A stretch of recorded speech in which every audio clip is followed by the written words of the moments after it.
Hello and welcome to another episode of DCU Daily, and we are so glad to have you here. And you guys have been waiting all day, all weekend for us to go through all of these announcements that were made at New York Comic Con. James Gunn was asked a few questions, and he dropped like a dozen headline-worthy tidbits. So we're gonna go through all of that today.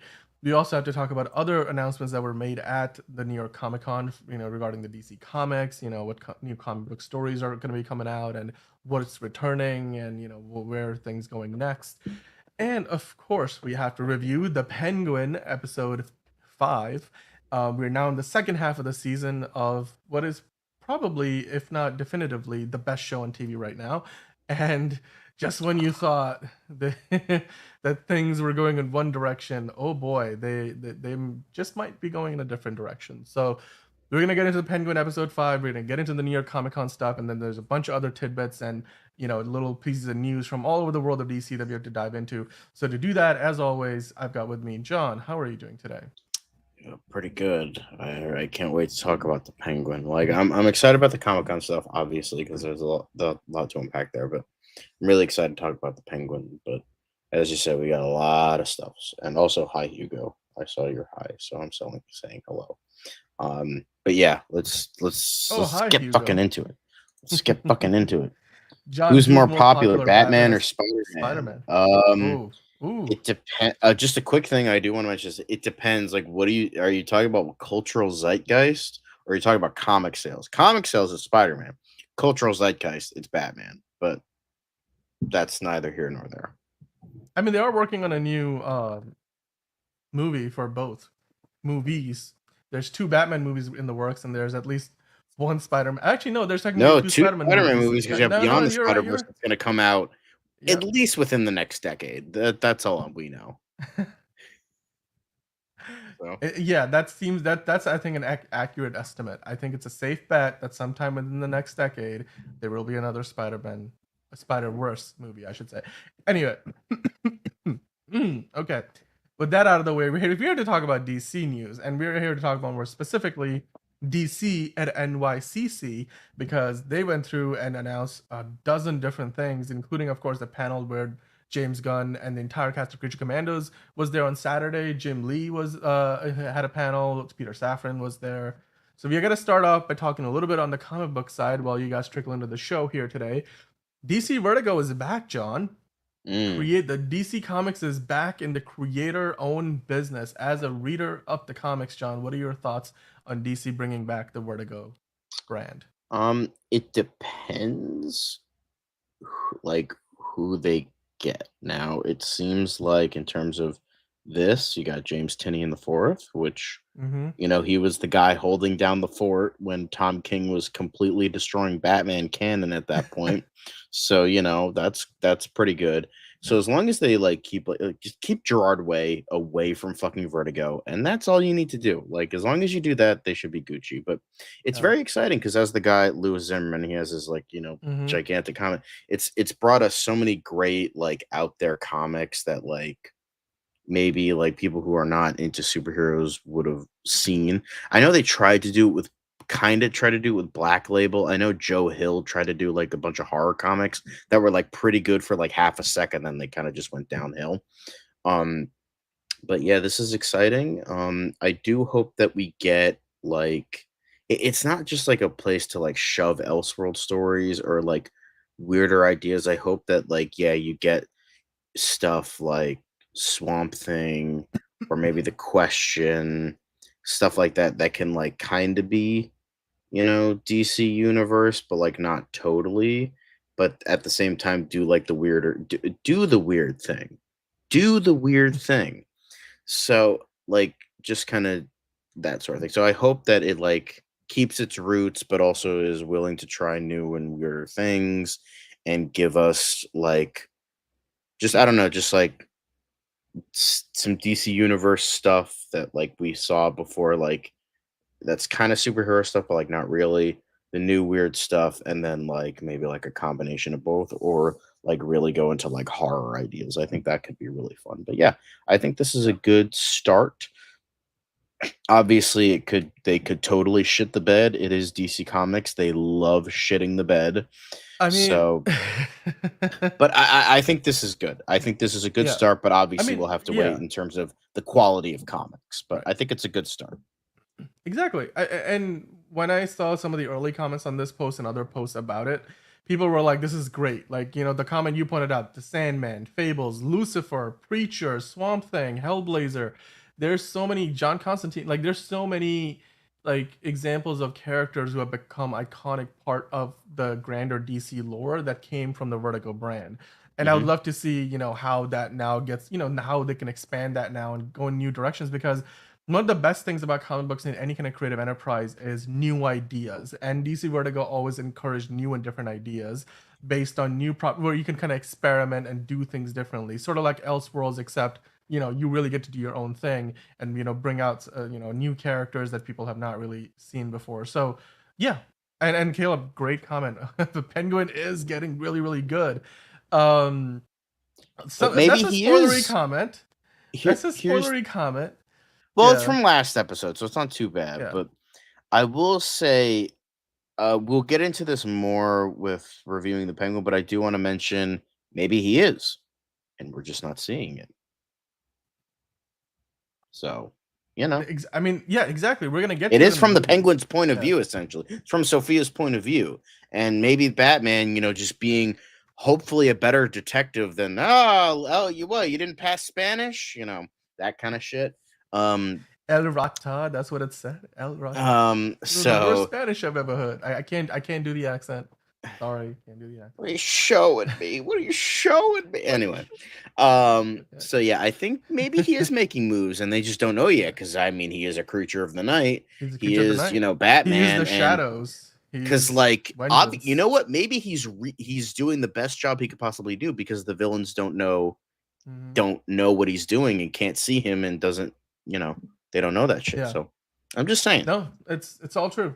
I agree with you. I think that the Batman we're gonna find out knows a lot more about what's happening once we get to the movie Right. than what, because again the show is being told from the perspective of mostly Oz and then sometimes Sophia, but you're right, and Wick, and like, so, but it's very much, despite the fact that the scale of the show is pretty expansive, it's still being told from the perspective of the characters in the show. You're not really getting like the big picture third person, like view, kind of like what we got in the Batman, in the third act when the city gets flooded and stuff, and you're just sort of sitting there as a third person observer. You're getting more of an intimate look at like the psyche of these characters and why they're Right. doing and how they're justifying their actions. But speaking of justifying their actions, DC justified their presence at Comic Con, at New York Comic Con, with the just the Creature Commandos panel all by itself. I feel like, I mean, even, they had so many other announcements. Of course, we already talked about DC Vertigo as a brand coming back, John. But then, of course, they had on Saturday the big panel that we were all looking forward to. It was a lottery-based attendance system, so you had to kind of put your name in, and then maybe you were gonna get a ticket to get in. It was sold out. So many people that that I've seen, in the hall posting pictures and live reactions. The crowd was hot. James Gunn and the whole cast was there, and they released a new trailer. And I mean, John, my initial reaction was, this is a lot more, like, there's a lot more profanity. It feels like a rated R animated show, and it just feels like this is like animation for like adults, right? Like it's not just a kids show. Like the Right. thing about, oh, it's animated so it must be for kids. No, it is not No. just for kids.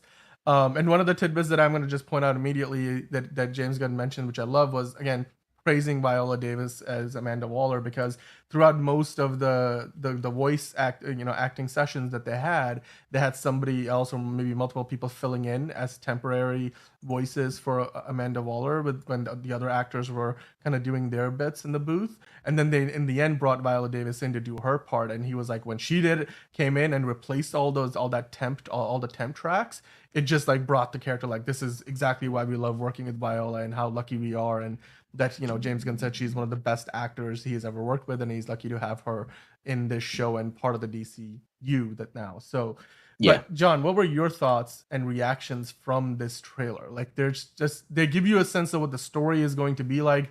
My Hmm. initial reaction was, I'm glad it's not like It's not episodic. It's serialized. It seems like, where you meet the team and then they go on an adventure. Except it's just across multiple episodes. What were your thoughts on the Yeah. trailer? I mean, I would have preferred more episodic because I like more episodic TV. I feel like that's kind of a dying breed nowadays because Yeah. everything needs to feel like an elongated movie. I don't hate that. Like, if it's good, it's good. But I just, and something like this, it would have been cool to have them go on like multiple missions. Like, oh, they do this thing this episode, or they do this thing this episode. I think that would have been really fun. But, I still like what they're doing, and I'm relatively excited for it. Like, as I said before, I wish it wasn't so like diet Suicide Squad that it kind of feels like, but I like the cast of characters. Yes. I mean, Alan Tudyk is great. We got, Bill Congo, aka Congarilla. That's pretty awesome, even though I think he dies here, but it's fine. But I like the cast. I like how Nina Mazursky is essentially like the Rat Catcher 2 of the group, or the Palm Clemente from Guardians. What's her name? The chick with the antenna. Um Oh, now I'm blanking on her character. I know who you're talking about though. yeah, the her. Somebody in the Her, comments will let us yeah. know. Somebody Her? let us know who's Her? But Mantis. yeah, Mantis. Hugo Millie says Mantis. Mantis. Thank Yeah, you. that was it. Yeah. Anyway, Mantis, where she's the quiet, reserved one who probably can have like who's just like weird and awkward, but in fact has like the most power than anybody there.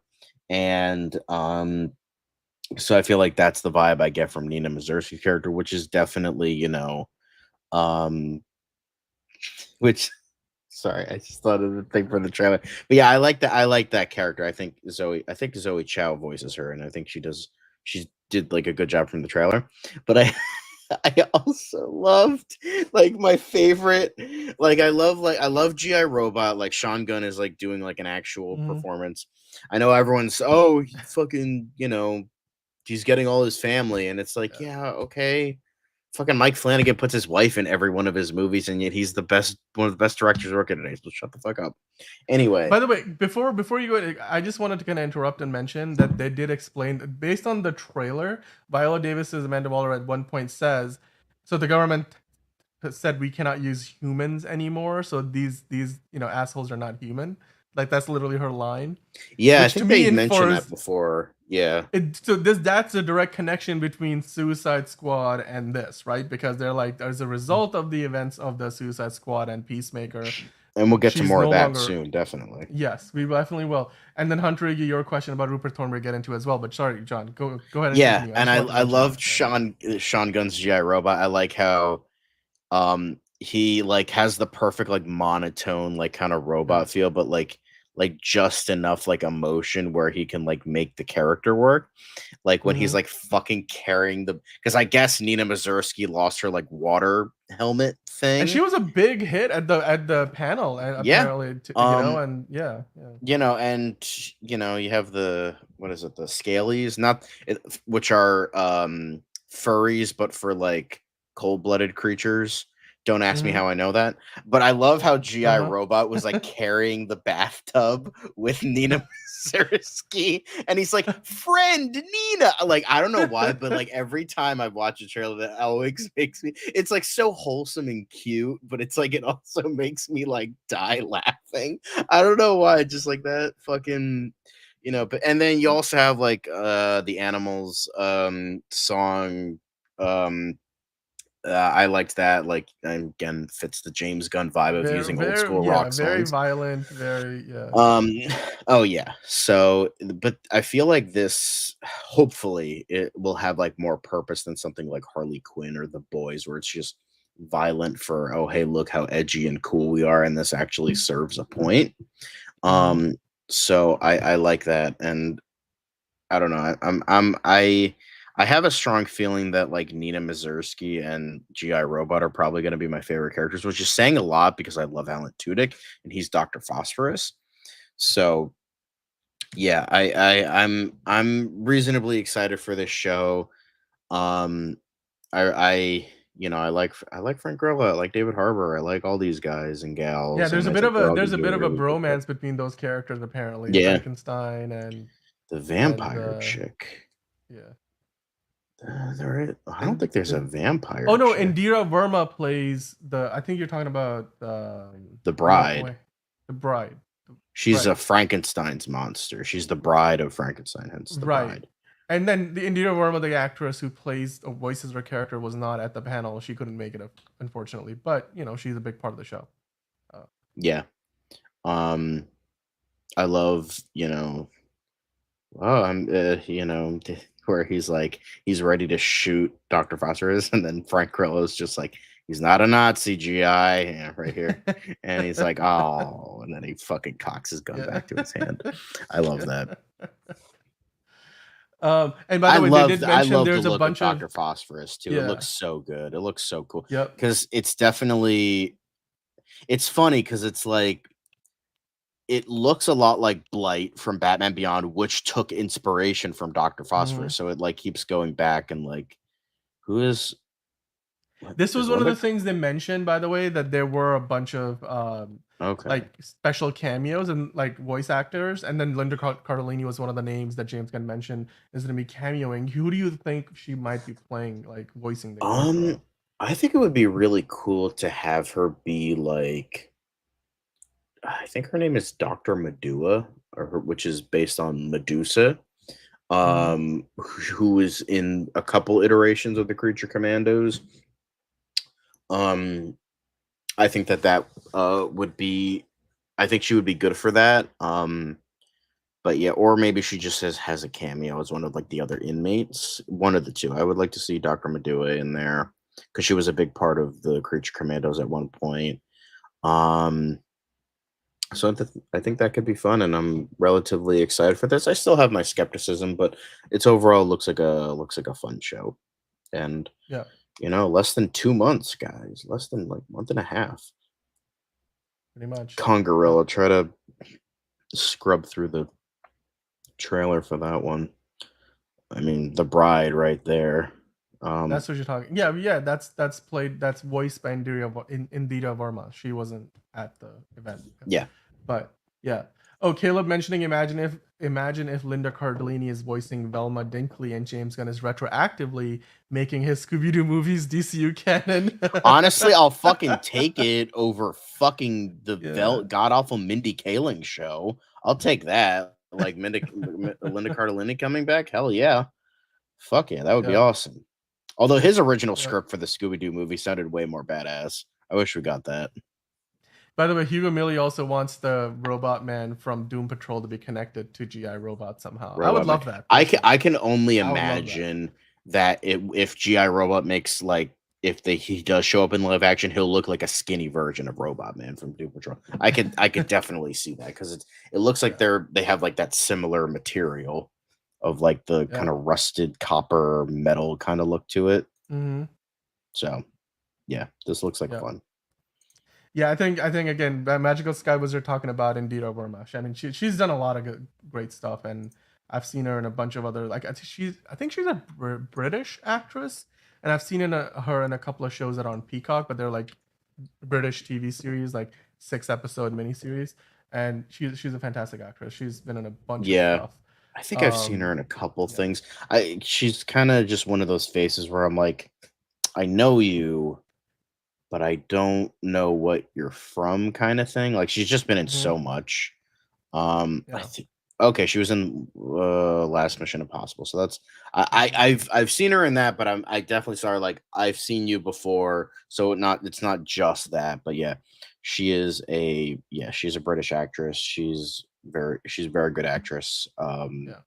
I've seen her in a bunch of stuff, but yeah, Yeah, I love how definitely. Frank Grillo and David Harbour were kind of like we were booth mates. Like most of them did not get to meet each other. They didn't get to really see each other because when you go to voice these characters, you're sort of doing it one at a time. Except those Yeah. two ended up together in the same booth, or like because they had a lot of scenes together, and so they were got to know each other quite well.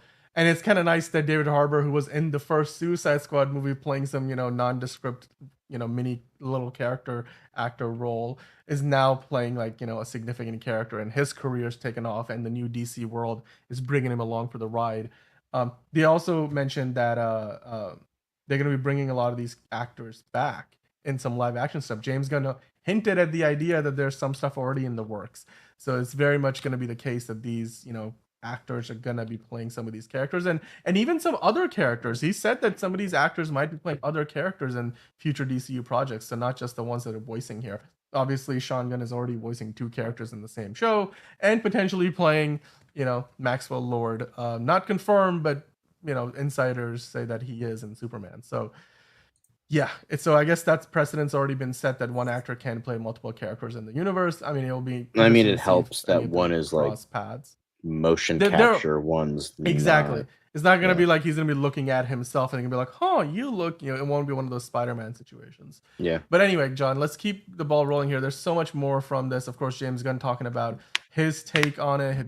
He said, "His my pride in this project couldn't be greater. A pleasure from start to finish with everyone involved from DC Studios. Here's the full trailer of the beautiful, horrible, and tragic Creature Commandos." And he did mention that there's more. It's kind of got a Guardians of the Galaxy feel to it, except like without the heart a little bit. It's a little rougher around the edges, and so Yeah. yes, it definitely feels like Suicide Squad, but it's gonna try to like make its own mark.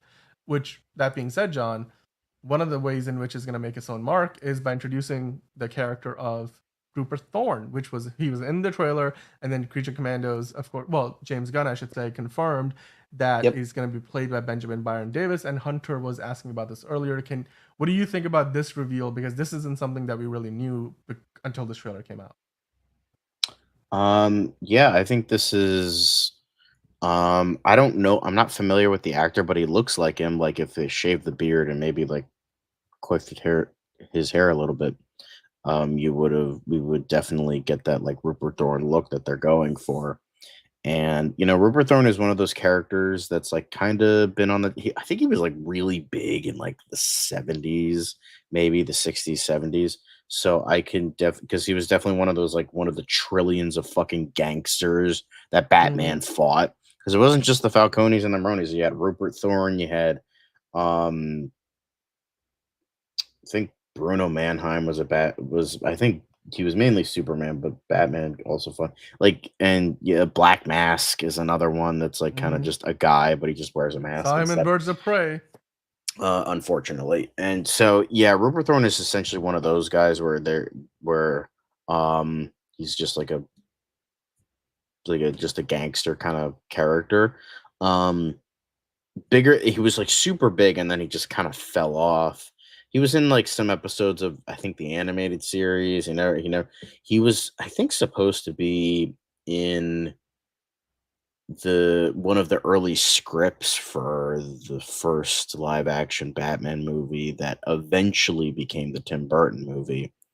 Yeah, yeah, he's a big gangster in that. Um so yeah, it's a because Rupert Thorne, I think that was the one who gave Clayface his powers, I believe. I think so. I So, think you're right. Yeah. yeah, I he mean, was he's like one of a lot of three. these characters were like super famous like Yeah. way back in the day, and then became like kind of fell off a little bit, but then got like some Mm-hmm. popularity. But yeah, then Clayface was another big reveal. I like how they're not going with the brown tan color. I like the gray. I think they used that in the Batman, as in the animated series, the Batman, where he was like whitish gray, and I kind of like that. I kind of like a different look to that because Clay is usually gray, like that's the neutral color of the material. So I kind of like that as well, and I like how we're, you know, Yeah. would like what I duo? think he's What talking is? about Vertigo. Maybe is that it? Maybe I don't know. Huh. But by the way, John, there was also in the panel itself, James Gunn mentioned, because they were kind of like ribbing each other that actually we'll get to this news in a little bit. But the idea there's actually like a sex scene in the actual show, and then Frank Hot. Grillo and yeah, and one of the I forget who the other character is that's involved in there, like they had to make all the noises for it, and then Yeah, James Gunn it's has like a video of them in the booth doing that he's like promised to drop on the internet when the episode releases. you So know what it's that reminds me of? I don't know if you know who do you know who Camilla Luddington is?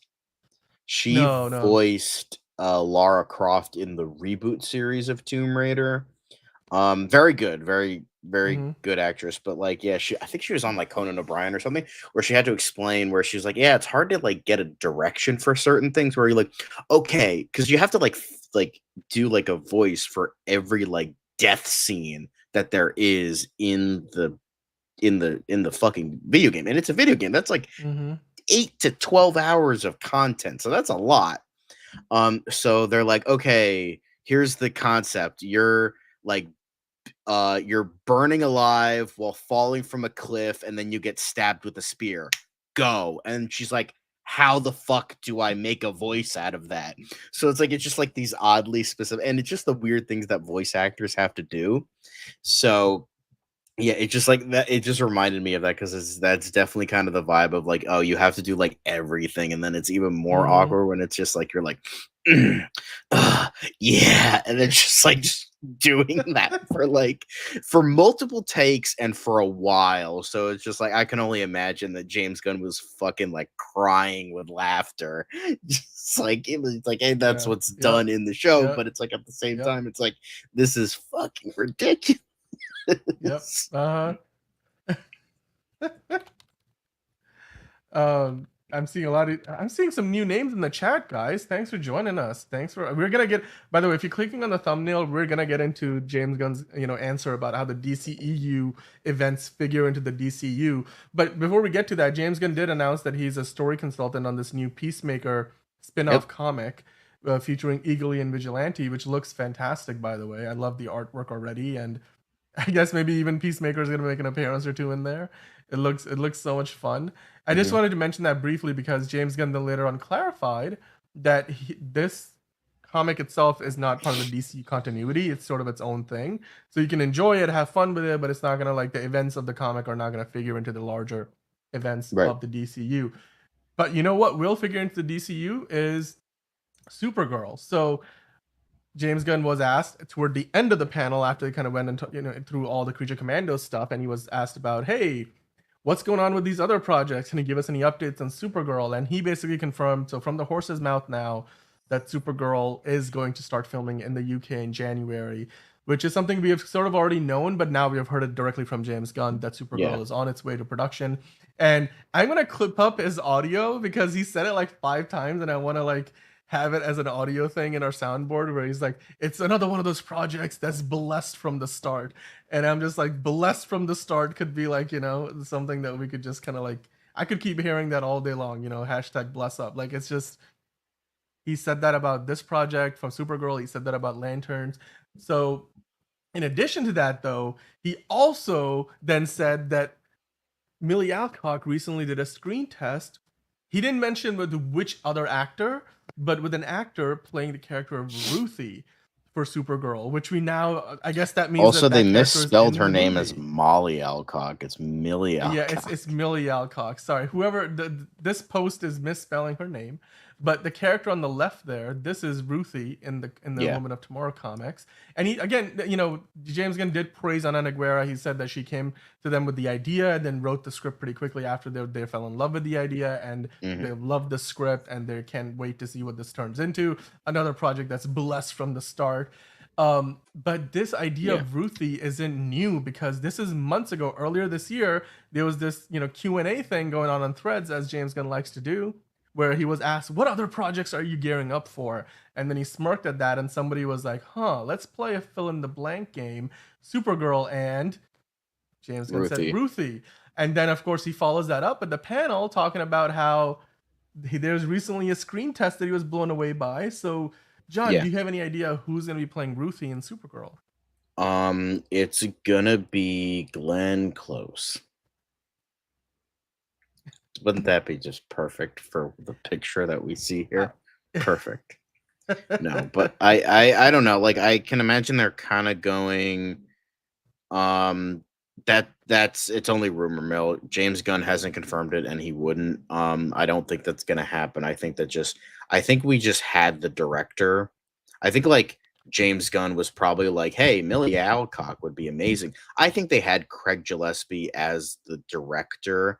Um, they had Craig Gillespie as the director for a while, and they just never revealed it. Mm. Um, and so they so he's like, okay, I'll take that into account, and maybe he did a bunch of screen tests with other Well, no, actresses, but like this had a is bunch of recent, so they're no, still no, in the process of casting, right? no, Like I that's what know. I mean, I'm right? talking about Yeah, like Millie Alcock specifically. yeah. So and I was saying like, oh, they're gonna and eventually Gillespie cast Millie Alcock because I know. Hmm. Well, I'm just addressing the her and Superman thing because everyone's like, oh, what? It doesn't make sense that James Gunn would cast her if he's not directing Supergirl.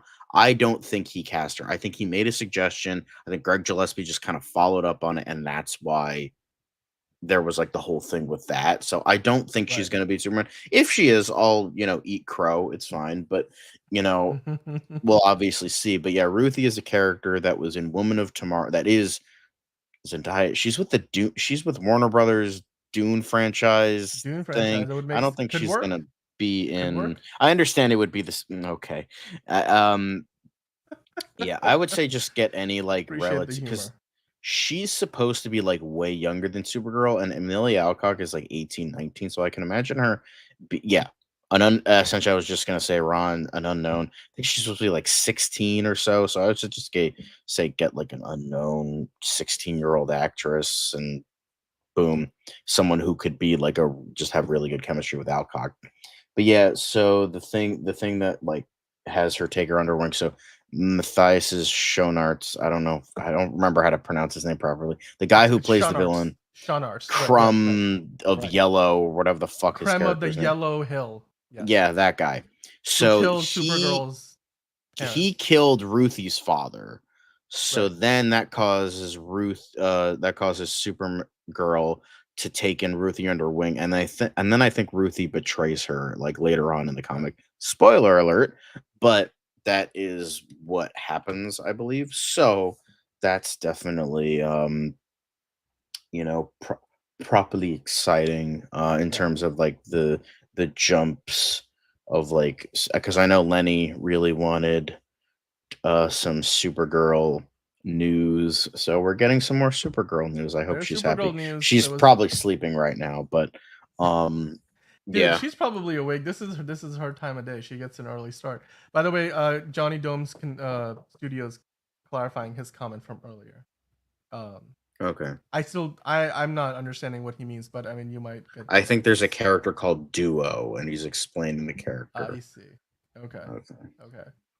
Well, that's the stuff about Supergirl, but then now let's get into the how the DCEU events become canon to the DCU. Of course, and James Gunn answered a lot of these questions in like maybe 3 or 4 sentences, but they were very pointed answers. Like he didn't dance around the subject matter. He sort of addressed it as directly as one can. And one of the things that he mentioned was that we learned that other things that have happened in the past in other media have still happened in the DCU, and that's pretty much how they're going to become canon to the new DCU. So to that end, John, I gotta ask you: does that mean it's mostly going to be stuff that's happened in the Suicide Squad or Peacemaker, stuff that James Gunn has worked on, or like Blue Beetle with like Joel Maridueña coming across? Or do you feel like we're gonna start to get more of a multiverse sort of a thing where yes, Henry Cavill Superman is flying around doing his thing in a different parallel universe? How far into this are we gonna get, and just how much of the DCEU are they gonna bring across, or is it just mostly gonna be like, okay, just because it's kind of like one of those things where in Star Wars, if they decide what's going to be canon and what's not going to be canon with like the fans, all the extended universe stuff, like how do you Essentially, which yeah. direction are we going to go in, do you think? I think obviously like I mean, it's pretty much been confirmed that the Suicide Squad is going to be essentially canon because nothing is stopping like nothing was really all that connected to the grander universe outside of Viola Davis as Amanda Waller, and then Rick Flag Jr. played by Joel Kinnaman. Mm-hmm. So it's that could easily the Suicide Squad can easily be split off and be part of the DCU, and then Margot Robbie as Harley Quinn, but that can easily be like split off and be like, oh yeah, that's part of the. Oh, she's 24. I thought she was younger. My No, bad. she's a Thank you, bit. Casey. She's older than that. Yeah, Yeah, she my was bad. Thank 19 you, maybe when they Casey. started filming the first season of House of the Dragon, but not anymore. But yeah, I um, think yeah, it's how time works. I think yeah, so I think the Suicide Squad will, for the most part, be canon because I mean, it technically already is because James Gunn already said, yeah, I mean that makes sense. He's the architect of it. He's trying to gas up his fucking creation, so that makes sense.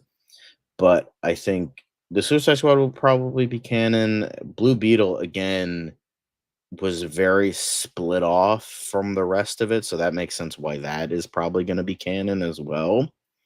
And then probably bits and pieces here and there that are not like that can't be like the only thing is Peacemaker. Um the only thing is Peacemaker because like the fucking Justice League made a cameo in the first season, which that's still to me. included It's hard to, which included like. Ezra Miller and Jason Momoa as Flash and Aquaman. Mhm. So that's the confusing part because literally everything else is no problem. Like the Suicide Squad and like all this other shit. Yeah, okay. Fucking other universe. I understand the actual theory of the multiverse. There are multiple Ezra Miller Flashes and Mhm. multiple Jason Momoa Aquaman. But Mhm. yeah, They definitely so do. They definitely do. You're right, Johnny. They do.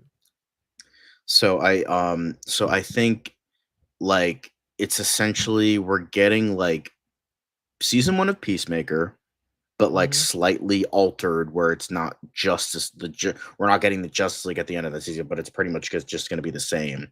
It is, but like he's also cherry picking what events are and aren't going to But be canon. this is where I look at it and I the average moviegoer or fan of TV shows or stuff. Basically, the average fan is still gonna be a little lost because this is where Marvel was getting in trouble with Daredevil, Born Again, right? They were initially like, "Oh, it's a whole new thing," but like some of the stuff happened, and then when Bob Iger sort of changed things up behind the scenes once he came back, and like they completely started almost from scratch on Daredevil Born Again, which by the way now has a release date. They announced it at New York Comic Con, and we're gonna talk March about that on 2025. the Yeah. OC Curious show. But once they kind of did a reset on that show, they decided, you know what, that whole show on Netflix is canon, and this is just a continuation of that now. So they kind of like they picked the lane, but I do feel like if they don't do that with the DCU, I still get concerned that some people are gonna be asking the same questions like some of you guys like are asking in the chat, like Yeah, Kevin, it's going to get not Kevin, confusing. but yeah, like Hosea was asking or saying that this is the part that confuses me, like how exactly Yeah, what that's like it's a I slippery slope, understand right? because here's Yeah, the thing with James Gunn. Here he's kind of a not a one track mind, but like he's a very comic book heavy guy. Like yeah, he reads a lot of comics, so he thinks as a comic book guy and a comic book fan. So he like says all this shit that like that makes sense to him and makes sense to comic book fans. But then there's also the general audiences that are going to be like, well, what the fuck am I watching? Like, exactly. what's this? What's that? They're going to have a million questions. Yeah, And that's going to further muddle this when he should have said, this is a whole new universe. Some things are similar, and that's it. That's what he should right, have done. But the thing is, the problem is he's thinking in the way of a comic book fan. And you can't think in the way of a comic book fan because general audiences are the most general audience that's going to be paying to see your shit. So you can't think of like, oh yeah, this, and this multiverse, da, da, da, and then the general audience is just like, huh? What are you talking about? What? And then be like, yeah, okay, I'm not gonna pay to see this. Like this in general audience. I'm not saying general audiences are like idiots, but it's just like they're like this confuses me. I'm not even gonna bother. So it's like, what's the point? So, yeah. um, so it's essentially it's just it's gonna get confusing. So I think James Gunn should like stay relatively like this is a whole new universe. This is what's canon. This is what's not, because it's like because the answer he gave was just so like, well, things are gonna be canon when we mention them. Which Like is exactly what Disney's like. There was a Disney producer who said that about Star Wars after they said everything is canon, and then they were like, you know what? If they mention it in the TV shows, that's what's canon, or the movies, that's what's canon. Everything else is up for debate.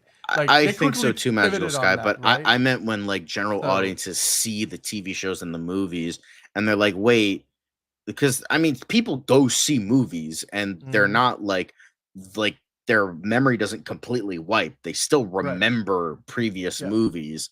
Obviously, they're not nitpicky nerds like us, but at the end of the day, they remember seeing a movie with certain actors and certain storylines, and then they see this new thing, and it's just like, wait, hang on, why is this all new? But this guy is part of this thing that was part of the other thing. Okay, I don't get it. I'm not going to watch this. That's I'm thinking in the way of a general audience member. Right. So yeah, I think I can kind of understand what he's saying, but at the same time, like, because the thing is, I want this to succeed very badly, and it also needs to succeed. Because if Superman fucking sucks and it totally bombs, the DCU is fucked. Like, it's gonna be like entirely canceled. Everything that's not in development is gonna be canceled, and they're not even gonna like fucking bother with DC shit anymore because it's like, oh, this Mhm. shit isn't profitable anymore. So I don't think they're gonna give up that easily because I mean, okay, if Superman bombed as hard as Joker Folia do, maybe, but I don't think if it makes like I even don't think so four either. hundred million dollars, if it makes Black Adam money, I think they will continue in the direction. They're like, you know what, Rocky start, let's keep It'll going. The first change the Iron Man movie entire didn't make $1 billion, hierarchy of the DCU. so yeah. Yeah, but Magical Sky was just saying, I don't think general audiences, or actually, no, I think most people just assume it's all going to be rebooted. That's true. That is true.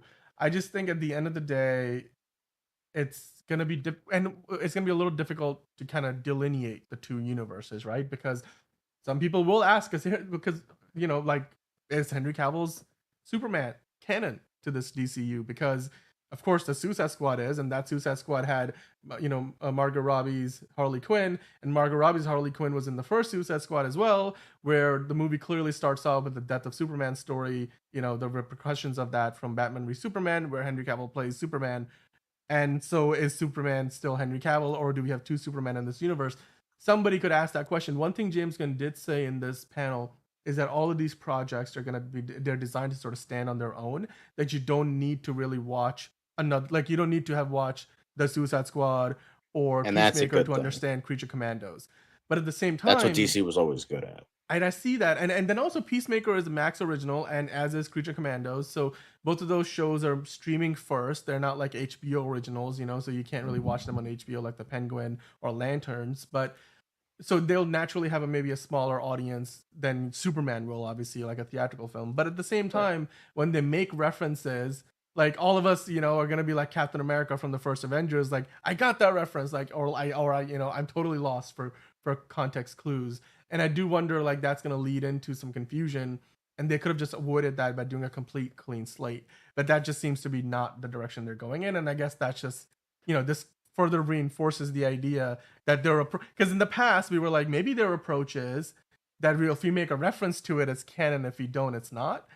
But it seems like now that Yeah. he's confirmed, James Gunn has said, indeed, that is what they're doing pretty much. Like It that it is kind of what it kind of the direction we're reminds me going in, of the canon of like the Bond franchise when Diamonds or Are even the Forever Fox came X out. Men universe, right? Like that was Yeah, sort of a it like shift I in canon. remember there was a So, great video on like how Diamonds Are Forever where they're like, "Oh, mm-hmm. you can view this as a sequel to just only You Only Live Twice if you really hated On Her Majesty's Secret Service, but it also has this thing that it was canon to On Her Majesty's Secret Service. So it's like you can view Yeah, it as both ways. And since the canon is that On Her Majesty's Secret Service is canon, that they're like, yeah, it's all these references matter. So that's what I like kind of view this as if it is, it is. If it's not, it's not. But I think he should have been a bit more clear cut because I feel like even for comic book fans, even for movie fans, they're getting confused. I mean, just look at the comments here where they're like, you know, Yeah. Yep. Yeah, Fox's X-Men canon was yeah, non-existent. Magical Sky Wizard. It was very, very, very shaky. Josh saying, "Have faith, Alfred." To bet, yeah, yeah. That's the one from Zack Snyder's Justice League, right? Because that line doesn't make it in the main line one. It's like something's yeah, different about you, Bruce. It's like, have faith, Alfred. Have faith. The whole turning good. I'm not yeah. killing people anymore. Have faith. Also, I'm thank you, hope Antonio. On Her Majesty's Secret Service is a great underrated Bond movie.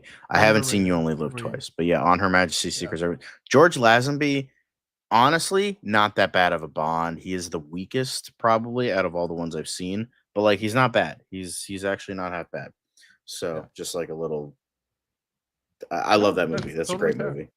Totally fair. I just wanted we still have a ton of things to talk about, and we're gonna continue talking about the panel. But thank you to everybody for tuning in right now. Love it. Love the interaction in the chat. If you haven't already, hit that like button. That really helps us out a lot. And we're gonna keep going into your questions, your comments. Antonio, Caleb, Hunter, everybody in the chat. We got TC24 dropping by. Hello, TC. General audiences don't even know the difference between DC and Marvel. As long as what they're watching in the moment is good, they won't care. It's only comic book fans like us who care. And that exactly, TC, is, I think, at the end of the day, what counts the most. Because ultimately, as long as they're making good shit, nobody's going to care how it connects to anything else. Some of us will. Nobody's maybe not the right word to say there. Some of us will. Including, of course, all the hardcore fans like us who follow this stuff 24/7. Of course, the whole panel, you could see all the actors. I was surprised to see Peter Safran was there as well. He wasn't on stage, but he was there. Hmm. And he's of course sporting one of those new, shirts from the Creature Commandos show with all the characters around the new DC Studios logo. David Harbour, it's fun. I mean, speaking of canon and DCEU versus DCU, it's just amazing to me that he was still in his character actor era back when the first Suicide Squad movie came out, and he was playing one of the government suits that Amanda Waller has to deal with. So what In the if first, Superman ripped the roof off the Capitol yeah, he building was. and I killed the remember president?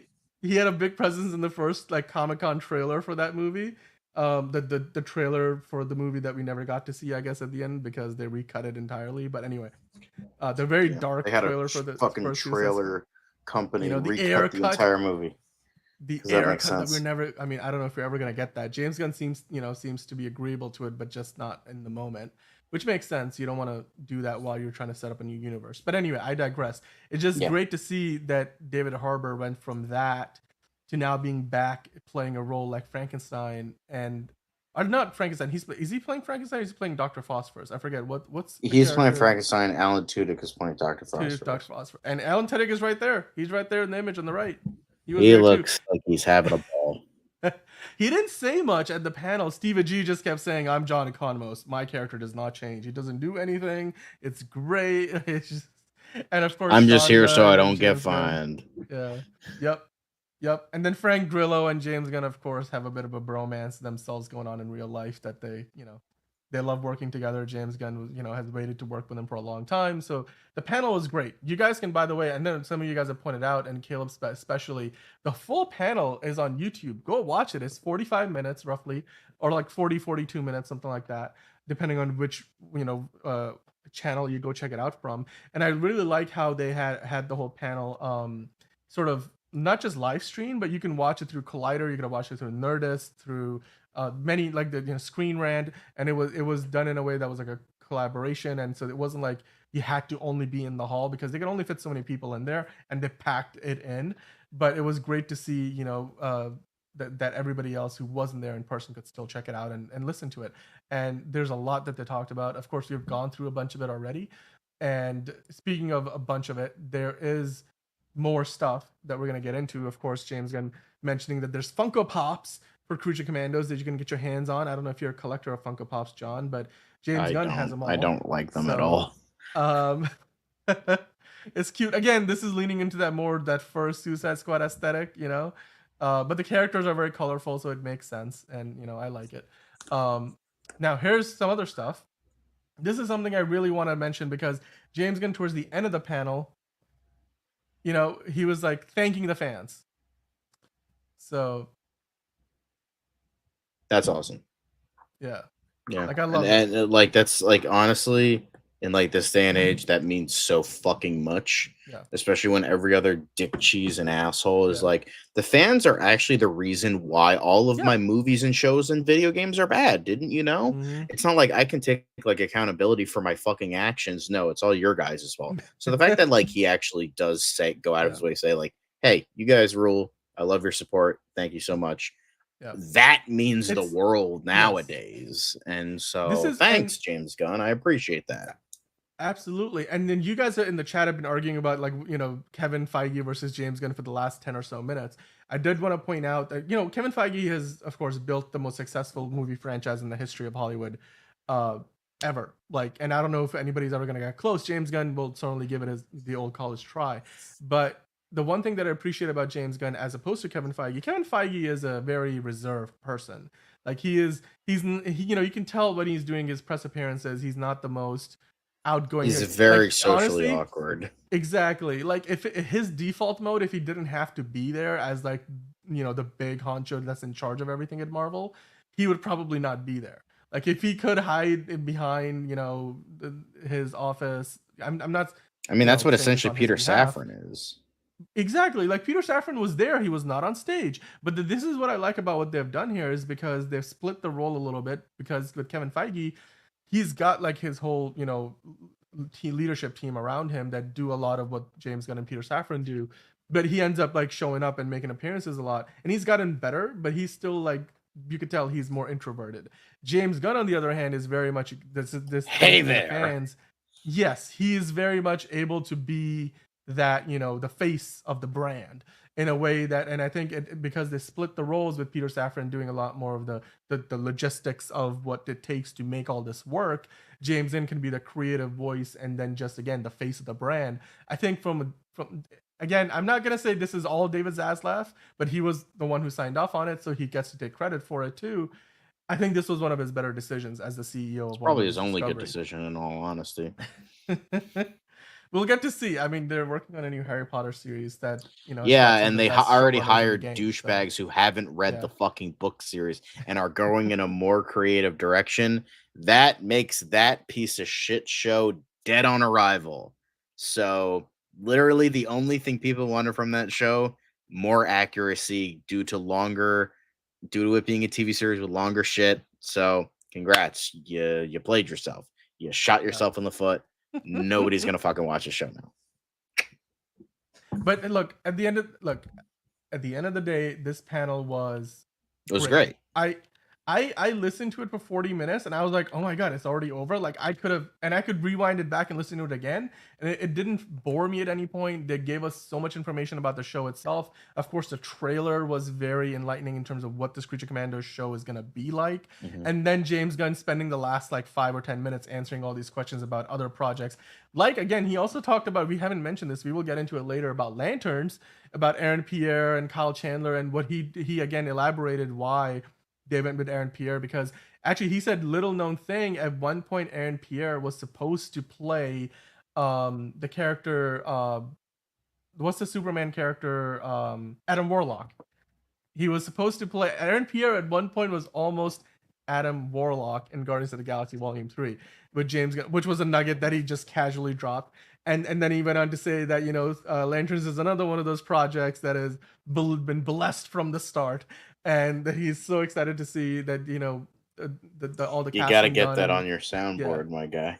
I will. I just haven't had time this week, but I'm getting it on. I'm Do getting it on it, there. do it. It's like it was like, Superman Blessed filming. We're from the going to start. Cincinnati. We're heading to Cincinnati. That was a good one. Well, we're on to Cincinnati. We're on to Cincinnati. But And then the we ended start. up not covering anything for Cincinnati because we didn't fucking see anything in There was Cincinnati. nothing in Cincinnati, apparently. It was all behind closed doors. Antonio Baker's saying, I watch more Zack Snyder movies than I have watched James Gunn movies, but I'm willing to give Gunn a chance. That's just me. I can't do, people gotta do what they gotta do with their own situations. Fair enough. Casey refuses to watch Guardians 3. Um, and then the Watcher saying Gunn wrote Zack's Dawn of the Dead. Fun fact. Yes, that is true. Uh, James Gunn wrote the Dawn of the Dead, and Zack Snyder directed it. Very early in their careers, they collaborated. So I'm sure they still have, acquaintances at least. Maybe if they're not close friends, they at least know each other and have a healthy respect for what each other has done. But yeah, it's just great because as far as the Lanterns comments, he mentioned that he was completely sold on the casting when he saw Aaron Pierre and Kyle Chandler screen test together. And again, the idea that all these projects, blessed from the start, are still in that development pre-production process where Ruthie had a screen test recently that James Gunn was blown away by, where Millie Alcock and the mystery actors, potentially being cast for Ruthie, were playing off of each other. And he also mentioned, speaking of Peacemaker, that he literally, came from filming Peacemaker the day before the Comic-Con panel, and that after the Comic-Con panel, he's going back to film more Peacemaker. So Peacemaker Season 2 is still filming, and James Gunn is very much involved in directing the episodes that he was set to direct. And he again said about Superman that blessed from the start, the post-production is going so fantastically well, and Crypto is involved in it, and he loves the idea that Crypto is going to be a part of the project. So that was one of the other things he addressed. So just all around, you could make a list of things that in just the last 10 minutes alone of the presentation, James Gunn listed off all these updates for Lanterns, for Peacemaker Season 2, for Supergirl, for peace, how all the events of the DCU are going to tie into potentially DCEU things, and what's going to be canon, what's not going to be canon. It's a great panel. Loved it. Loved the trailer, and loved everything else that came out of it, including, of course, you see that photo there with Peter Safran rocking the Creature Commandos shirt. Hell yeah. Which you can now get. James Gunn posted about this officially, that you can actually get these the merch now. Where is it? Do I have it somewhere? I don't know if I have. It's DC shop, Yes, the DC shop. There we go. There it is. You can go to the DC shop. You can get the new logo collection, as well as, of course, all the Creature Commandos stuff. So we talked about this the other day, but James Gunn posted about it again. So wanted to bring that up as well. But guys, we're not done yet, because if you guys have been watching The Penguin, episode 5 dropped yesterday, or I mean now on the East Coast 2 days ago, because it's early Tuesday morning on the East Coast. But The Penguin on Sunday dropped episode 5. We are gonna get into some potential spoilers, so be warned. But we're in it now. Sophia and Oz and the Falcones and the Maroni, or the Gigantes, or whatever Sophia's going off now. I don't know. She's totally ditched the old Falcone name. They're officially at war. And John, you watched the episode. We thought that we were potentially going to have 3, warring families by the end of this show. But this episode sort of changes the game, because it almost wipes out one family and then almost wipes out another family. And then there's alliances of, an offer for an alliance on the table. So much is happening. And it seems like everybody but the Penguin is gunning for the Penguin. What were your thoughts on episode 5 of The Penguin? I thought it was another great episode. It just goes to show, when you think it's going to go straight, it just goes left. And when you think it's going to keep going left, it goes right. Like, I love how this show is just one giant middle finger to filler, because we're just getting every single story progression we possibly can in this 8 episodes. I mean, the only thing that I can maybe see was filler a little bit was maybe episode 3, but even then, that's still well, I mean, okay, she could say she wants to fight Batman, but like, we don't get what we want, like, she's still an actress. She's not the writer, she's not the director, she's not the showrunner. She could be like, I want to fight Batman. Great, you're still gonna fucking die, so oh well. you know, so there's that. I think this was overall a really great episode. We got some more stuff with Victor. We lost the Maserati, unfortunately. No more. No, the Plum Maserati is gone. The Plum Maserati is Plum gone, Maserati, guys. dang it. That was the worst. Honestly, that was definitely the most the worst death by fire in this episode. That's it, not anything else. But but yeah, this was there's a reason this show is called The Penguin. I feel like after the greatness of episode 4, we're like, okay, there's a reason the show is called The Penguin. Let's remind people why it's called The Penguin. So I love that. Clancy Brown had more to shine here. Dude, Johnny Chris, Vitti bit the dust. Oh, I yeah, did not see that just coming that like, early. and again, that was another Yeah. great thing because you after the fucking last episode, you think like, oh, he's gonna like quickly do something, and then bam, and then but no, it's like she actually kept him alive, torture him, do this, and like, oh yeah, no, maybe he survived. Bam, no, fuck you, he I mean, dies, because and he it's didn't fall in line. He was too ungrateful. I mean, he had a chance. He had a chance to just go along for the ride, but be a dumb idiot. I don't know. I'm just saying. He could have no, survived. but yeah, it really is Oz versus well, Oz and Victor until Victor fucking inevitably dies. Oh God, I hope not, man. I don't want I to. because here's the thing, they're really foreshadowing his mother's death because he's like, you're what keeps me good, ma. You keep me good, and it's just like this bitch is gonna fucking die either. Oh, Fucking, she's gonna get like shot in the head, or she's gonna like naturally die of like dementia.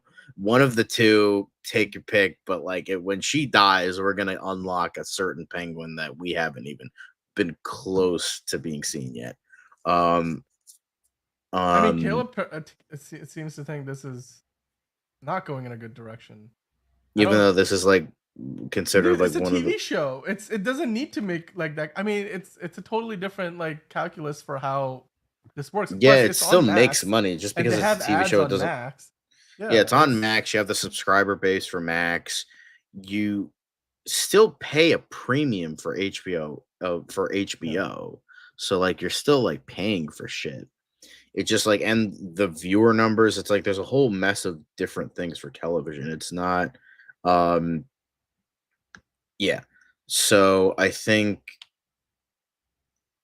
it just like filler is just something that's, I don't think it's a buzzer. It's just like sometimes they just go off track. Then it's just Look, like, why are we following this when we could be following the action? And this show has been following the action for 5 straight episodes, and they're not letting up.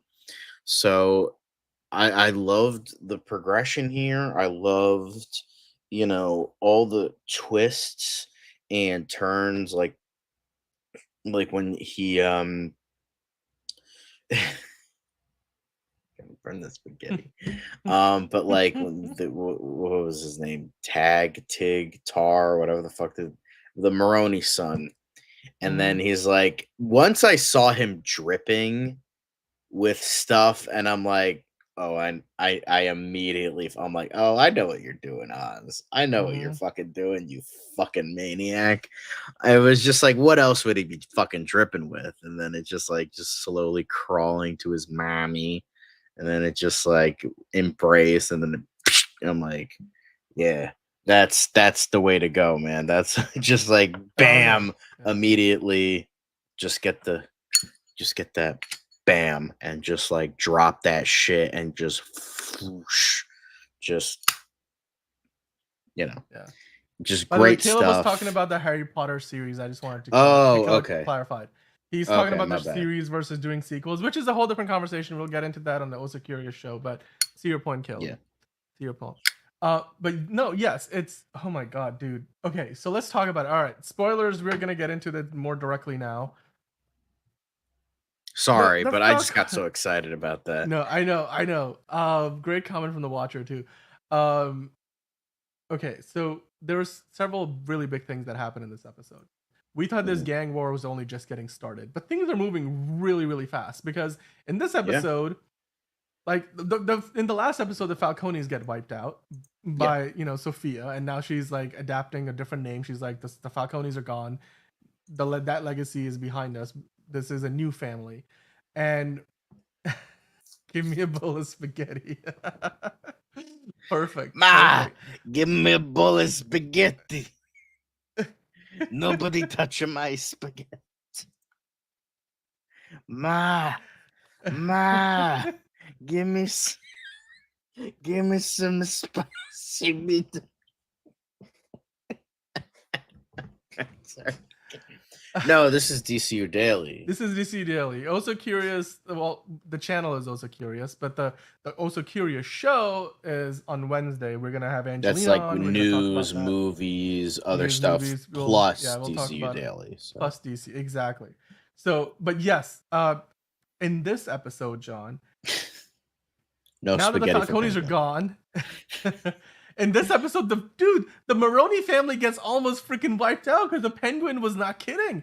He oh my god. Okay, so Yeah, the lead man of the Maronis gets shanked in prison. well, he lives And then still. well, okay, but like for how long? How much longer? And the Penguin fucking sets the rest of them on fire. Like, oh my god. And then he watches, and then he has that evil laugh. Again, you get reminded that this is not a good dude. Like, Yeah. no matter how much, like, they're telling you again and again that Oz Cobb is not a good person. And that's again just emphasized in this episode by what he does and then his reaction to it. It's like they're clearly showing you that Sophia is crazy, the Maronis and the Falcones are terrible people, but Oz Cobb is no saint of Newark, right? Like he's no saint of Gotham. Like this dude is a terrible dude. And, oh my god! And then the whole the water cache in the blood of Johnny Vitti, like, and then it's just it's like there's a part of this show that is meant to disgust you, and I can tell you that I am firmly disgusted by that. Plus, dude, okay, you're talking about Deirdre O'Connell playing the Penguin's ma. What happens at the end of this episode is Sophia shows up at the house and she's got the gun pointed. I mean, it's just talk to me about where do you think things go next? Like, because episode 5 just turned it up like several notches, and as far as how it's already got, like, I think as far as viewership goes, the numbers have been going up. Let me go back and see if I can find where it said it. Let's see. It was like 1.8, right? Yeah. Yep, it's a season high. 1.8. Now, it's not like it's dramatically higher. It's like went up from like 1.7 to 1.8. But dude, where do you think we go next? Because the next episode is titled Gold Summit.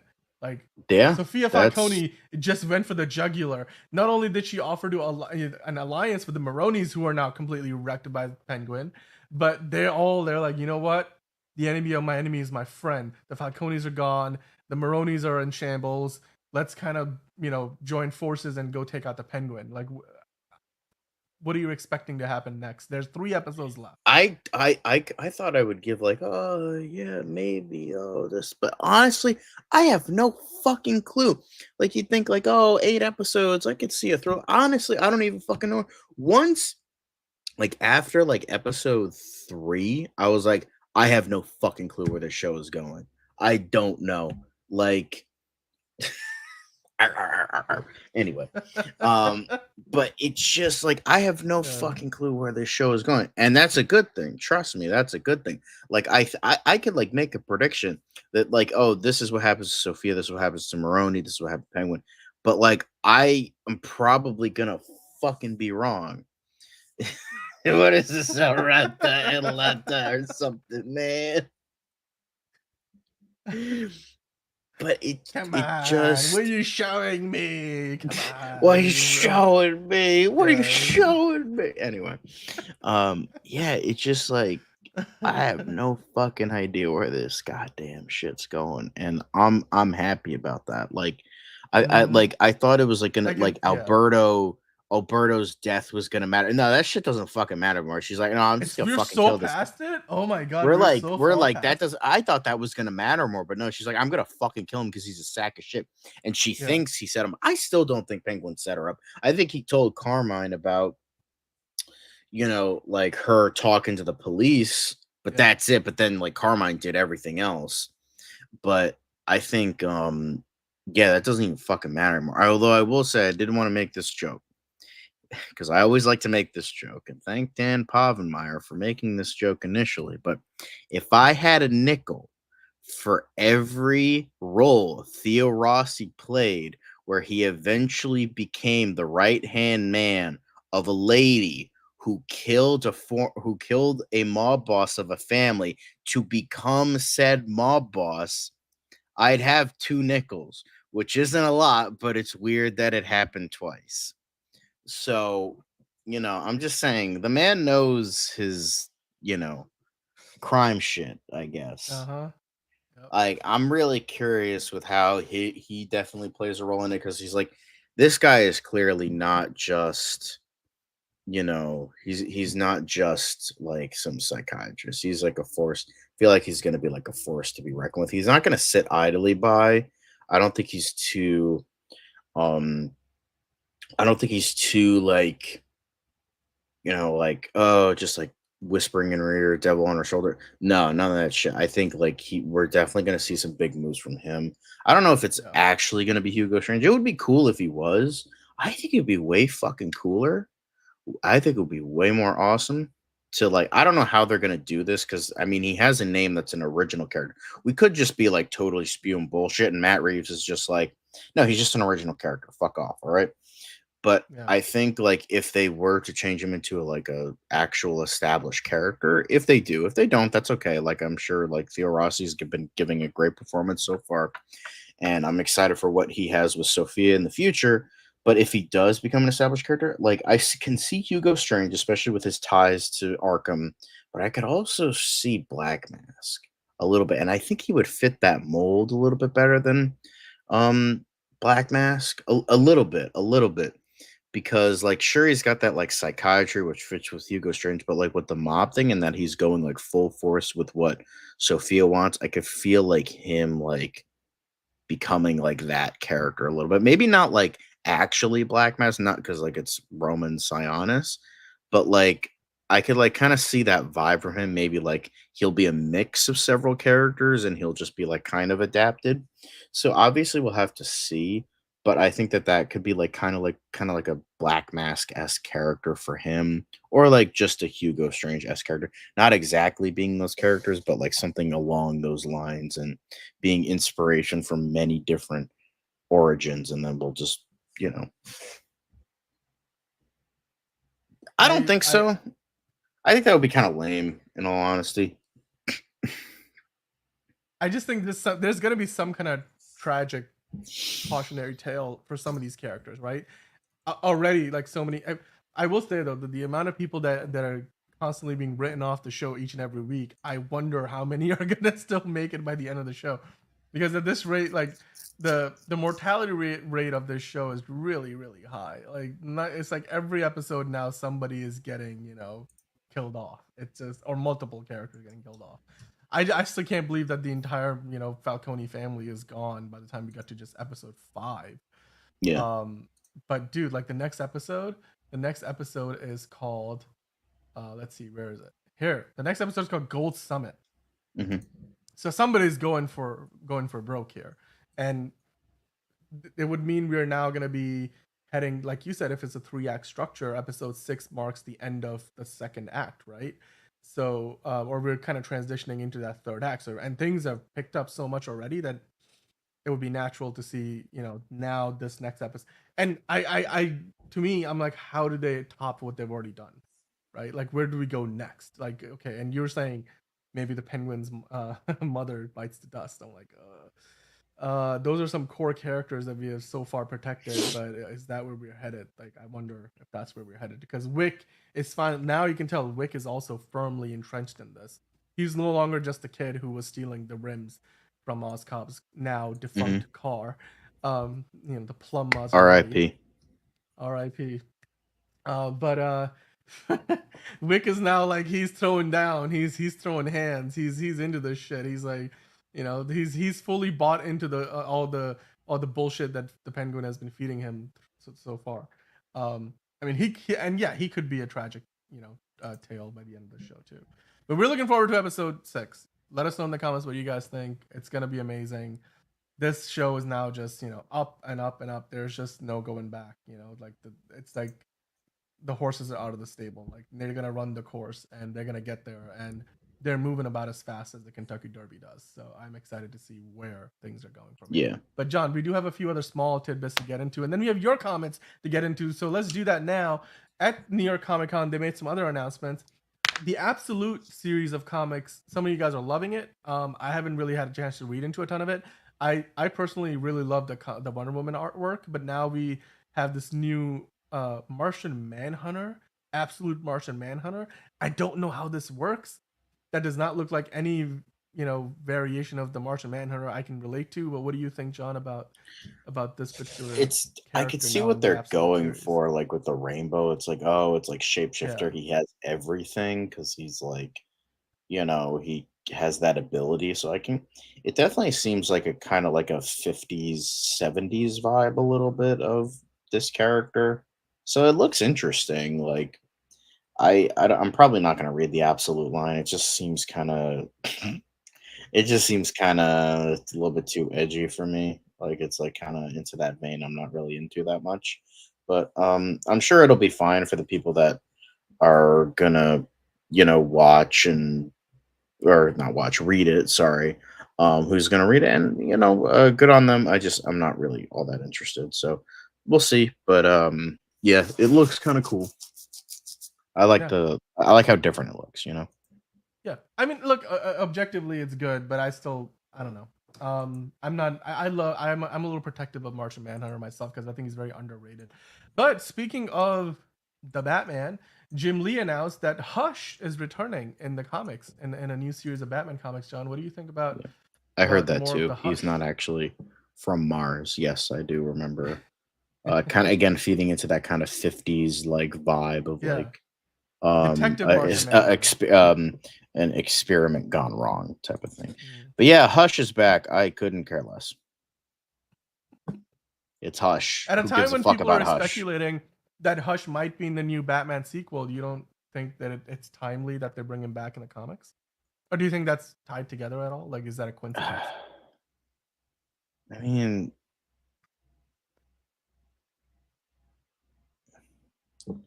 maybe it could be, but like I think there's just like, oh, they're bringing back this like kind of famous character that some people like, and I'm just like, I don't read the comics right now. They kind of suck. I heard that Chip Zdarsky's like Gotham like arc with Catwoman was fucking terrible. So I just was like, I'm not interested in this at all. And if like again, if people are excited, that's cool. More power to you. But I just think it's just kind of whatever a little bit. Like again, I don't mean to shit on the comics or anything. Like obviously the comics are the ground, the source material, the groundwork. But I just am like I don't read the comics right now because they're pretty terrible right now, and I have no and this isn't exactly going to bring me back. So I'm like, whatever.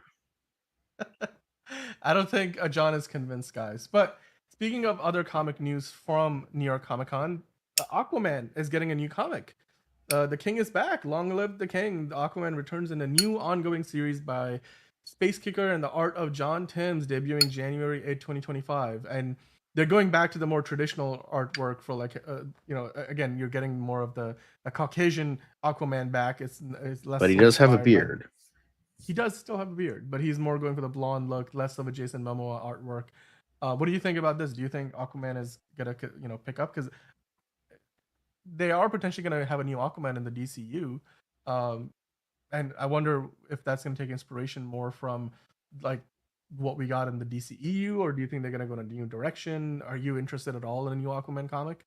At a time when we're getting Hush back, we're getting all the Absolute comics. Do you think Yeah. Aquaman will stand out from the crowd at I all, or is mean, he just gonna yeah, I mean, I hope so. pause? Like, Aquaman, I think is kind of underrated. He's kind of the brunt of the joke, even after Jason Momoa proved everyone wrong that Aquaman ain't a joke. So fuck off. And then they kind of proved he was a joke in Lost Kingdom, where he got pissed in the mouth for multiple times because why?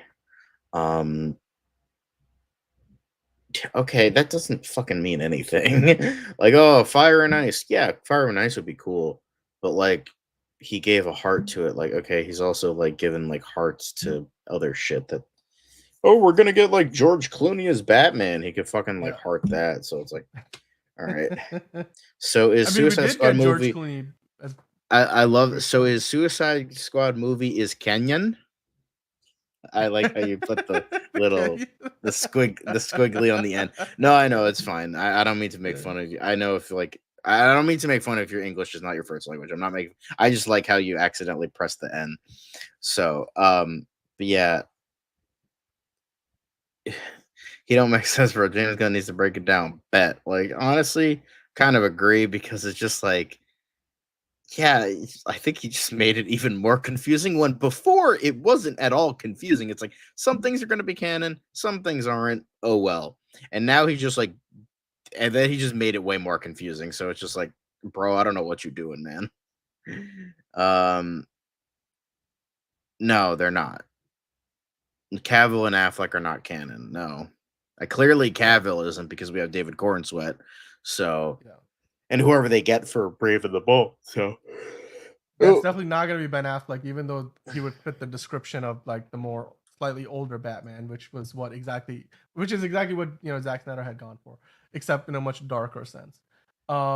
The Ron yeah. saying, "I'm worried for the Superman movie. Do you think a large group of Snyder cultists are going to make a large effort to make the movie flop?" That Well, would I imply that the mean, Snyder cultists are a large group, a large group, and right? they fucking Exactly. aren't. They like to think that they are, but they aren't. Which, by the way, So, speaking of which, while we have been live, our friendly neighborhood Snyder bro left us a comment on this video, I think, like in the comment section. Um, Casey's saying, "I'm not confused," in a sarcastic way. Um, yeah, look, we talked about it earlier, guys. It's gonna be still a little confusing to see how all of this is gonna tie together. Um, in terms of what parts of the DCU, I guess like yeah, they're gonna cherry pick the parts they want to continue on with, like the events of the Suicide Squad, the first season of Peacemaker, minus the Justice League showing up. If they ever have a flashback to that sequence, I'm sure they'll recast the characters that are there. Um, but yeah, Batman will be in his mid to late 30s, which Ben yeah, Affleck has I think he'll aged be out of that late particular 30s, profile. maybe early So yeah. 40s. I think that would make the most sense. Yeah. But speaking of making the most sense, James Gunn posted today, now it was yesterday, we've sort of crossed the midnight hour on the East Coast. Happy anniversary to the Penguin, to the Jon Stewart version of Green Lantern, now going to be played by Aaron Pierre, of course. And then Wonder Woman. All three characters debuted on October 21st. Very different characters, don't have a lot in common. Two Right. out of the three we currently have ongoing projects. You know, we've got the Lantern series in development, and of course the Penguin airing on HBO and Max, and of course Wonder Woman has got a new video game on the horizon, and the Paradise Lost series. John, which of these characters are your favorite? I mean, are any of those characters like Probably would you Wonder have a favorite Woman. out of the three? I don't hate any character here. Like Penguin's great, Wonder Woman's Yeah, great, Jon Stewart's great. I don't have a ton with Jon Stewart. I like Wonder Woman a lot, well, depending on the version, but most, yeah, Wonder Woman is great. Penguin, I think sometimes he's really good, sometimes he's not. But yeah, I think all three are, fantastic characters, and they're gonna. Tio is just doubling down on his question. Yeah. I Okay. dude, we're So, on the same page as you. like it, I feel like stuff that's not connected to like DCU EU stuff is not gonna like stuff that showcases Justice League stuff. That's not going to be It's canon, not but stuff that's like right. kind of outside there. Luckily, DC stuff like made all the projects were relatively standalone outside of the Snyder stuff Mm-hmm. and like sequels to other things. Even the So Shazam like, movies barely reference, like they had like action figures in this when they go into the toy store, but outside yeah, of that, it was pretty standalone. yeah, it was that, and then you have like Birds of I mean, yes, Prey, which Black was Adam barely tried to tie connected. into Superman, but Yeah, yeah, Black Adam. The hierarchy is yeah. nope, not gonna change, buddy. Not gonna change. Mr. J, are we gonna get Um, Mr. Yeah, well, maybe a different Mr. J. so it's like for the most part, it's not canon. So like, Yeah, you don't got to worry yeah. about that. It's And, okay. and It's okay. by the way, there was this post from DCU Brief on Threads and Instagram where they kind of implied that Tom King and James Gunn created the initial story for Lanterns together, and then James Gunn quickly clarified that because he said that, look, I didn't come up with the story. to be clear, we came up with the concept along with the other writers in the writers' room. The James Gunn, the photo right there with all the other people in his writers' room. But he said that the forthcoming story for Lanterns is all from the magnificent minds. This is James Gunn's words of Chris Mundy, Tom King, and Damon Lindelof. John, what are your thoughts on again? Let's James Gunn hope and pray clarifying. that Chris Mundy is 99% of that team. He's doing all the work. Yeah. I mean, this is the brain trust of the DCU now, right? Like these are the people. This is a nice photo. James Gunn there, of course, in the middle. Although I don't think Damon Lindelof is not in this picture, but that kind of is that Drew next to the black woman. Is that looks like Drew Goddard a little bit. So if he's working on it, that's inspires some hope. Yeah, because Drew Goddard's great. So let's hope. Let's hope. And then Tom King will just be like, "Hey, what do you have to say? This thing." Okay, that's the completely dumbest fucking idea I've ever heard in my life. We're tweaking that, but we'll like maybe use a little bit of it. Go back to your corner. Okay, and then that's it. Yeah. Well, it's interesting though. Again, James Gunn clarifying. This is where we were early on. We were talking about when James Gunn first got hired that he was answering way too many questions and creating confusion for fans.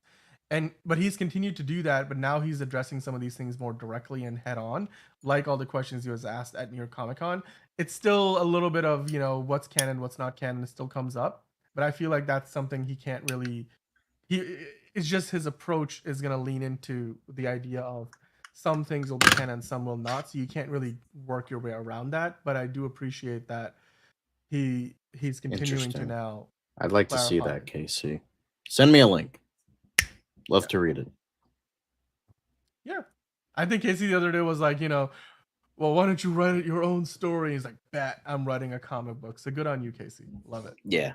Way to go. Comic.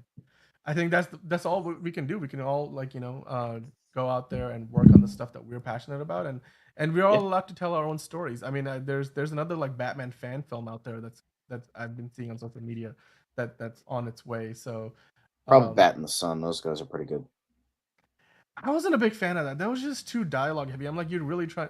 There's a reason why comic book dialogue doesn't translate to the movies as well. It has to be adapted for the screen. Yeah, Christina Henry, I think her name was, or Crystal Henry. That's her name. Yeah, that Watchmen show fucking sucked. So we'll see how that turns out. But yeah, Drew Goddard and Chris Mundy are like the little engines that'll hopefully like bring some good greatness to this fucking show. So, I can't wait to see the Lanterns, first trailer, first look. I want to see what the costumes are going to look like. They better release that stuff first. I want to see that.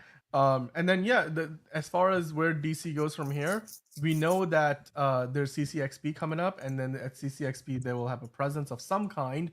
David Cornsweet said that, the things will be starting up, and he seemed to imply that something Superman related might be happening at CCXP. That's the next big Comic-Con that DC is going to be a part of. So we're going to keep following along and see what other piece of news James Gunn has for us. Of course, he did say that he's back producing, or not producing, but directing more episodes of Peacemaker season 2. So that is still, what he's doing on a day-to-day basis, in addition to, the post-production work on Superman. So James Gunn is keeping busy. We're keeping busy. We'll be back tomorrow with another episode of DCU Daily. It's been so much fun, John. So much to get into. We went through like a million different things because that 41-minute panel at New York Comic Con was full of news, tidbits, and all kinds of information. A new trailer for Creature Commandos dropped. The Penguin just keeps blowing us away with each episode. Episode 6 is on the horizon. Gold Summit coming in a few days' time. We can't wait for that. And then tomorrow, we're going to get into Superman and Lois episode 4. And, there's that. But John is reminding me that we're not done here yet because we still have your comments to get into. I was trying to be nice about it. I was trying to be nice. Good point. Good point. And you know what? I think I know the reason why you want to not skip those comments because they have a lot to do. A lot of them were praising me, so a lot of them are praising you. Yes, so it's you might be like, hey, I can have an ego sometimes. All right, once in a while, like Steven, yeah, no, it's fair. Steven Anderson, of course, was like, hey, when John is also curious, he's up to something nefarious. I think he was trying to rhyme. Did he rhyme? I think he did. Tom King is my nemesis, and you know what? Yeah, That's yeah, gotta bring him up. Gotta insult the Snyder cultists because they aren't people, and I gotta make fun of people that aren't people. So I don't know if that makes sense, but it does. It does. yeah. Oh, Antonio's saying all the Emmys say different when it comes to the Watchmen. I mean, fair, fair. I was neither Yeah, here and nor there also on like it. the Yeah. Oscars gave a standing ovation to a pedophile, so like I don't really trust award shows that much. Anyway, so you know, we'll see, we'll see. But on to the next comment, because thank you, On to Steven the next. Anderson, for your. I can be nefarious when need be. Yeah, that was fun, and I noticed you weren't the only one that he backpedaled.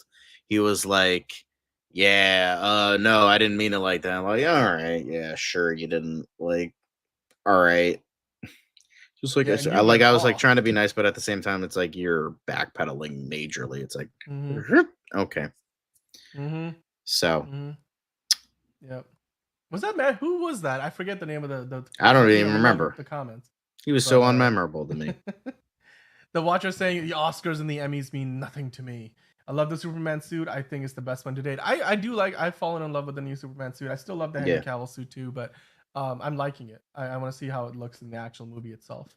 Um, and Antonio Baker saying it means to up. It means up to a studio because this means more money will be given to said writers. Wait, what are you guys talking about? I don't know what that comment is in reference to. no idea. The new Superman suit is fire. Ron agreed. Definitely agree.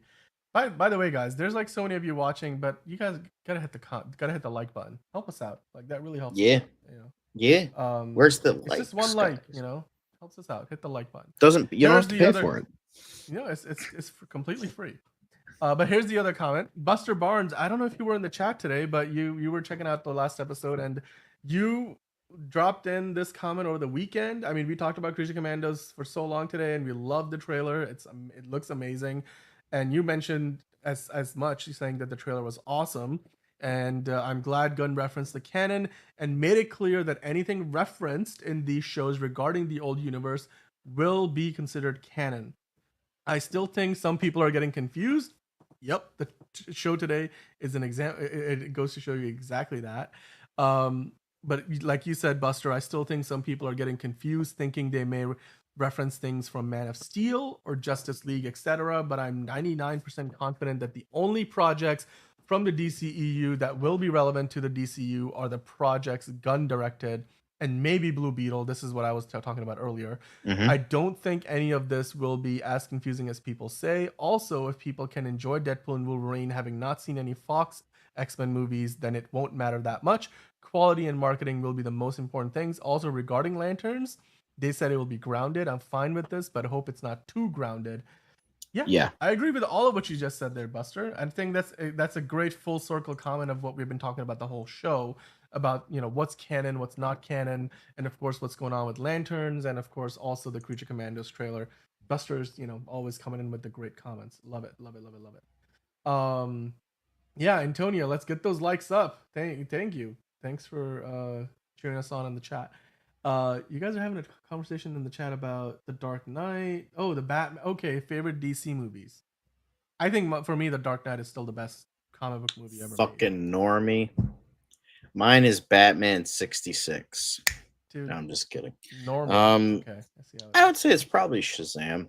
If I mean, if like the other stuff doesn't count, like Vertigo, Paradox Press, I would say probably Shazam is probably my favorite DC movie. But if like Paradox Press and like what was it, Vertigo, Wildstorm, like all that shit, I would say probably Road to Perdition. But I don't know if that like counts. If that probably doesn't count, but like if it counts, then probably that. That's great stuff right there. Yeah. Yeah. For me, The Dark Knight is gonna always be at the top. The Batman was great. I still love Man of Steel. Probably, probably my favorite Superman movie to date. Again, the new Superman movie hasn't come out yet, so I don't have. I can't really count that as into the discussion. But Antonio's saying that the new Lantern is gonna be grounded because of who they picked. As much as I love that Watchmen series, that was very grounded. It was. That Watchmen series was very different from the Zack Snyder movie, and it took a very different take on the comics. There's of course the new animated Watchmen movies that are very rated R that are still releasing in multiple parts. A new Red Band trailer for that dropped over the weekend as well. We didn't really talk about it, but that's also out there if you want to have another take at Watchmen. But yeah, the comments today were very nice to John. But John, your your rants are iconic. I still would encourage you guys to go back and search on the channel for Jurassic League and John's legendary rant on why Warner Brothers was considering that over a new take on Batman Beyond. And rightfully so. I think that was well deserved, the rant on that John went on. But yeah, when John is also curious, he is up to something nefarious. Yeah, yep, that is definitely very true. But hey, on that note, John, we're gonna have to sign off for the night because we'll be back tomorrow in probably just a matter of hours at this point to talk about Superman and Lois. We're gonna also talk about Sebastian Stan. He wants to play the Riddler. Is there room for the Riddler in the new DCU? Because certainly the Batman already did their version of the Riddler, so I guess it can only be the DCU. And will Sebastian Stan be it? Will he be done, in time with the Winter Soldier character that he can come over to the DC side of things? Because he's obviously got a lot of commitments with the Thunderbolts. I'm guessing he's gonna be in the Secret Wars movie too. So, but maybe after that he can be free to play the Riddler in the new DCU. We're gonna talk about that, and also Greg Fraser. He's involved with the Dune Messiah, but Dune Messiah doesn't doesn't start in production until 2026. Does that mean he can be back in the Batman Part 2? So we got all of that and so much more to talk about. Of course, any other fallout from the New York Comic Con and all the announcements from James Gunn. Any new breaking news, we'll get into that and so much more on tomorrow's episode of DCU Daily. Until then, guys, it's been great. If you haven't already, hit the like button, hit the subscribe button. If you know, because the Maronis are gonna burn, Dan. Just remember the show that. has been on fire today. The chat's been on fire. Thanks to everybody in the chat. And if you have subscribed and if you hit the like button, then hit the all this. It's button. Free, guys. We don't even have to pay for it. Isn't that great? Exactly. Unless you have YouTube Premium, but it's why? Just get I personally have YouTube Premium, but that's a conversation for another day. Yeah. Temple's just get an ad blocker. You're fine. Yeah, we will work on that Discord server too. So we're working on that. Yeah. Hell yeah. Don't worry. The ad blocker does not work on YouTube, by the way. You still get ads. Depends which ad blocker you're using. I use uBlock. Okay. I use uBlock. That's the good shit right there. I gotta get into that. Yeah. The 2017 Wonder Woman was Great Watcher. And goodbye to you all. Take care. And to you all, a good night. Ron saying John is gonna light it up. That's right, John. Are you gonna light it up? I don't think John. Do you smoke? You don't smoke, right? I don't smoke, or do I? No, you just have a lighter. I just have a lighter because I have a lot of friends who smoke. So they are always asking for a light. So I'm like, let me have a lighter just in case. And plus, this one has Cthulhu on it. So I was like, I got one of these months ago, and then it got lost in the wash. So I had to get another one. But yeah, I love this one. Very cool.